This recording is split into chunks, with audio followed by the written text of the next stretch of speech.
Les amis, bonjour à tous, très heureux de vous retrouver pour cette nouvelle vidéo concernant le Real Madrid et c'est le grand retour du Real Madrid, Retafe Real, déplacement chez les catcheurs, nos catcheurs préférés de cette Liga et c'est ma dernière vidéo avant mon départ au Japon.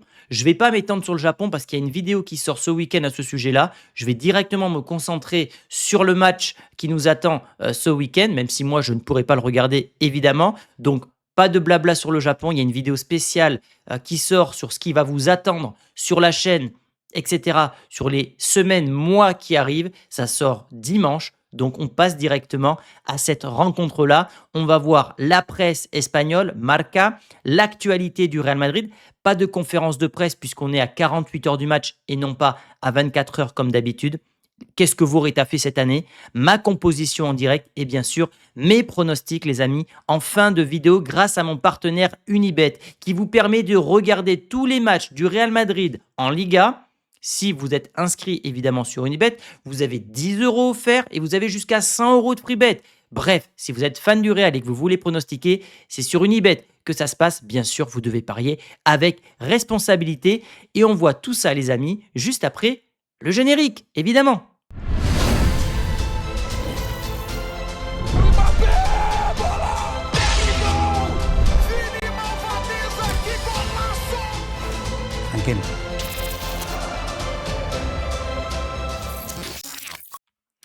Avec la presse espagnole et notamment Marca qui titre sur le Real Madrid, ça nous change. Pourquoi ça nous change? Puisque pendant toute la trêve internationale, ça titrait sur l'équipe d'Espagne. Et là, il y a des choses intéressantes. Il n'y a pas grand-chose encore, mais il y a quand même déjà un peu plus de choses intéressantes, avec notamment un Real qui joue haut, un Real proactif. Titre Marca avec notamment 10 matchs réalisés, 9 victoires, une défaite pour le Real de Xabi Alonso, 19 buts marqués. Ça, c'est bien, 10 buts encaissés. Mais ce qui nous intéresse véritablement, c'est les graphes en bas. Je ne sais pas si vous les voyez bien. C'est les récupérations hautes du terrain qui se terminent par des tirs, si je traduis bien. Donc, on voit que le Real n'est pas premier du classement. Pareil pour le nombre de récupérations élevées au total, puisqu'on est derrière Marseille, Monaco, Bilbao, Strasbourg ou encore le PSG. Mais les récupérations hautes qui se terminent en but, là c'est bien, on est premier du classement. C'est-à-dire que dès lors qu'on récupère le ballon, généralement, ça se termine en but. Donc on n'est plus sur un Real, c'est ce que nous dit Marca aujourd'hui, si je vous résume l'article, on n'est plus sur un Real attentiste comme sous Carlo Ancelotti, on est sur un Real actif, proactif, qui essaye d'agresser l'adversaire. Je trouve qu'il y a encore beaucoup d'efforts à faire. Je trouve qu'individuellement, on l'a vu, Mbappé, Vinicius, ça fait le taf, mais ils ne sont pas tous coordonnés en même temps. C'est normal, c'est le début de Xabi Alonso, il arrive dans un vestiaire qui n'est pas habitué à ça, mais en tout cas, ces statistiques prouvent qu'il y a des efforts qui sont faits côté Real Madrid. De l'autre côté, on a ici... Oh là, je me suis trompé là, hop. On a Thibaut Courtois qui a écourté ses vacances. Je ne sais pas si vous le voyez, c'est juste en dessous de moi, juste ici, là, pour s'entraîner avec le Real Madrid. Et on a ici notre petit roi d'hiver, Gonzalo Garcia, qui va attirer la convoitise cet hiver. Comme cet été, il y aura des offres, mais visiblement, l'objectif du Real, c'est de le conserver. Quid? Quel est votre avis sur Gonzalo Garcia? Doit-on le garder, le prêter, le vendre? Mon avis est très clair. On doit garder ce joueur qui a un profil à la Joselu et qui peut clairement nous servir pour la suite des compétitions. Qu'est-ce qui vous attend? Qu'est-ce qui nous attend sur le prochain segment de match avant la prochaine trêve internationale? Puisque oui, il y aura encore une trêve en novembre, décidément. Donc Retafe ce week-end, la Juve et Barcelone la semaine prochaine. Donc vraiment une très très grosse semaine pour le Real Madrid qui aura peut-être moyen de distancer le Barça, Valencia et Liverpool. Donc moi je serai là pour Liverpool. Et enfin le Rayo Vallecano qui sera un déplacement très compliqué. Combien de victoires voyez-vous? J'en ai déjà parlé en live, mais moi je vois 3 victoires pour le Real Madrid, 1 nul et 2 défaites. Voilà, pas très optimiste malheureusement. Le Real qui a mis en place, officialisé, non, c'est même pas officialisé puisque BMW est partenaire du Real Madrid depuis plusieurs saisons. Donc chaque joueur a reçu sa voiture. Donc je passe un petit message à BMW s'il passe par là. j'ai besoin de changer ma voiture familiale. Je parle du Real Madrid, donc si jamais vous voulez m'envoyer un véhicule, évidemment, j'en parlerai en vidéo, les amis. Hendrik qui intéresse Marseille, j'en ai parlé en live pareil avec Guillaume hier. Alors, c'est compliqué pour lui parce qu'il a la coupe du monde en mire, ça serait en ligne de mire. Ça serait un désastre pour lui d'après ses aveux s'il ne jouait pas la coupe du monde, mais malheureusement, il n'a pas tant de jeu. Xabi Alonso ne compte pas sur lui, donc il va devoir partir. Je trouve que Marseille, pour le coup, c'est pas forcément la meilleure destination. Il rechange de pays, il ne parle pas la langue, il va dans une équipe qui est compétitive, qui tourne bien. Il y a déjà un Aubameyang qui score à tous les matchs. Donc si c'est pour être à nouveau remplaçant, je pense que c'est pas forcément une bonne idée. Par contre, comme évoqué hier, un prêt à la Real Sociedad, à Valence, dans un club portugais où il sera titulaire, oui, même si c'est un club de deuxième ou troisième zone, il a besoin de jouer. Il a besoin d'être titulaire, il a besoin d'engranger de la confiance.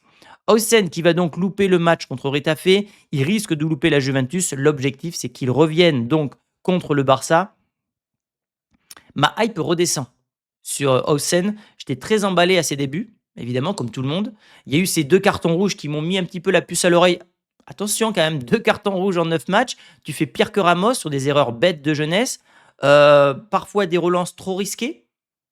Et surtout, une prise de mauvais duel, une prise dans le dos qui est plutôt mal gérée, je trouve.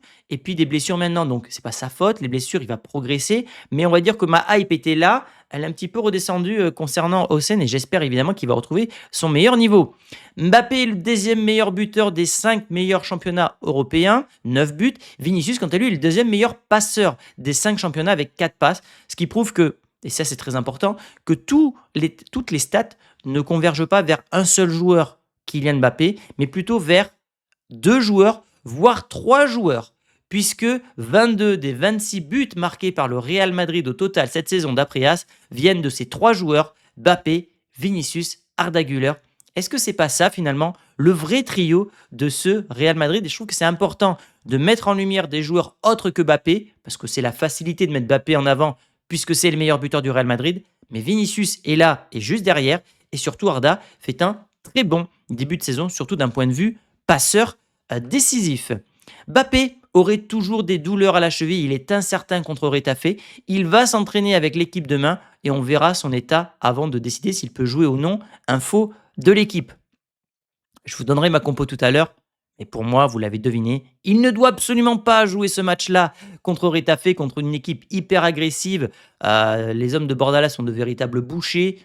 On surnomme les bouchers de Retafe, les catcheurs, des surnoms qui prouvent leur agressivité. Et il y a des échéances, comme je vous ai montré, qui sont très importantes. Liverpool, le Barça, la Juve, tu ne peux pas te permettre de prendre le risque. On a un banc de touche qui est hyper qualitatif. Vinicius, Rodrigo, Gonzalo Garcia, Mastantuono, Hendrik, Bellingham qui peut jouer accessoirement faux neuf.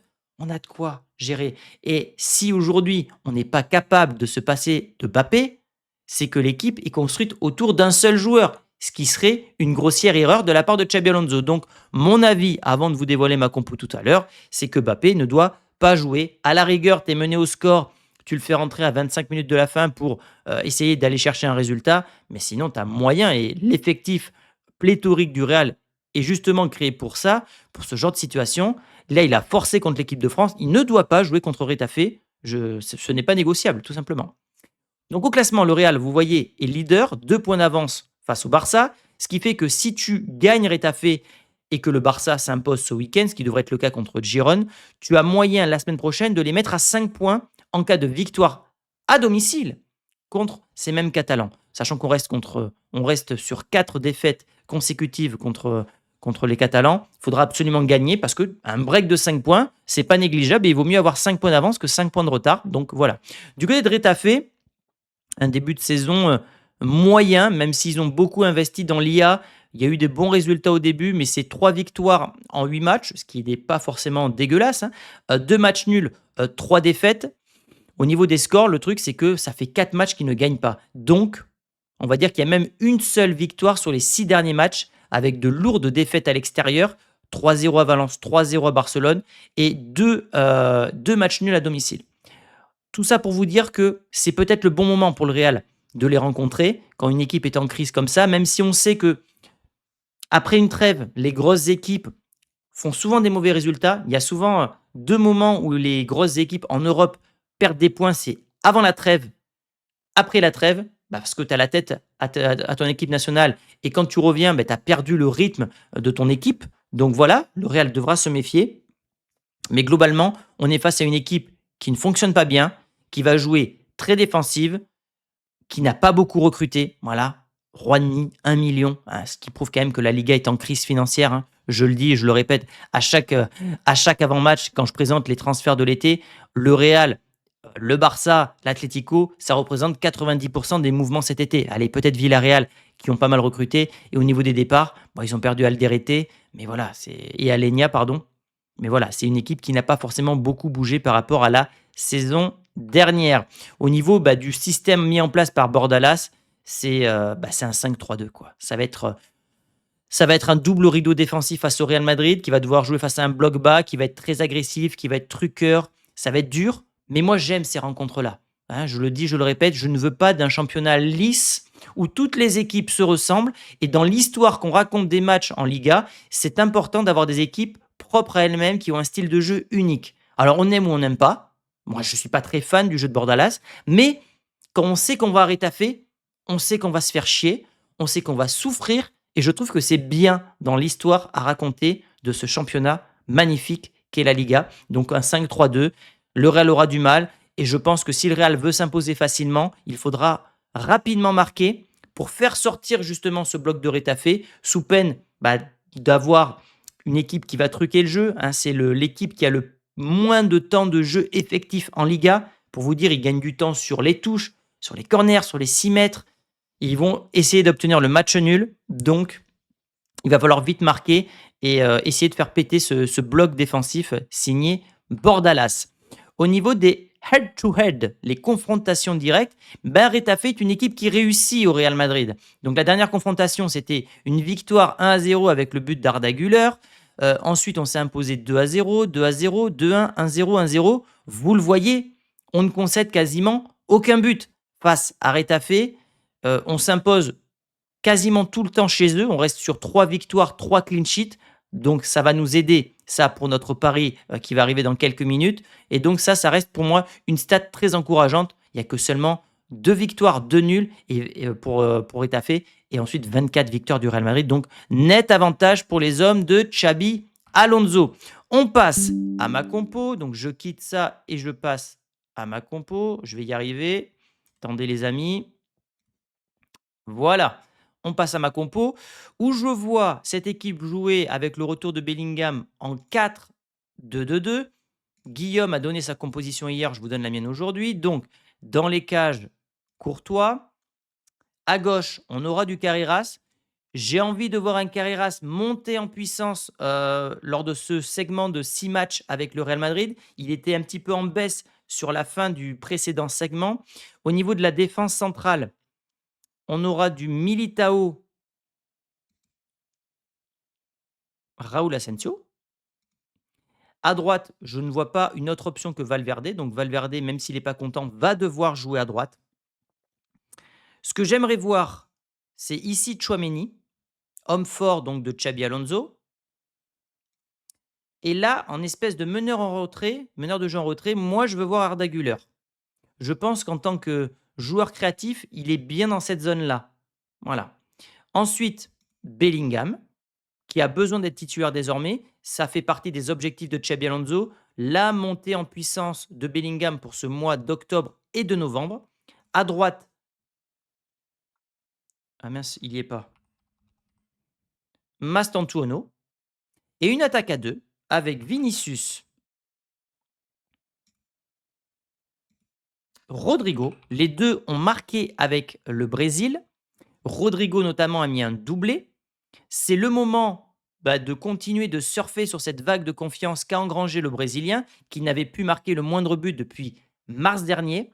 Tu ne prends pas de risque avec Mbappé. Tu peux même te permettre de faire entrer en jeu un Gonzalo Garcia qui, face à un bloc bas, pourra jouer en pivot, pourra se matcher le ballon de la tête. Et je trouve que là, tu as une équipe cohérente, très jeune évidemment. Bellingham, Güler, Mastantuono, c'est très jeune. Mais étant donné qu'on va dominer cette rencontre, tu as un Tchouaméni qui peut faire le enfin, couvrir les zones de danger. Tu as une défense qui est plutôt qualitative. Tu as un Valverde qui est présent, qui peut tirer de loin. Moi, je trouve que cette compo, elle a de la gueule. Alors évidemment, vous me donnez votre compo dans les commentaires. Est-ce que Bellingham doit être titulaire? Est-ce qu'il faut mettre du Gonzalo Garcia? Est-ce qu'il faut mettre du Mbappé, puis le sortir dès qu'on a ouvert le score?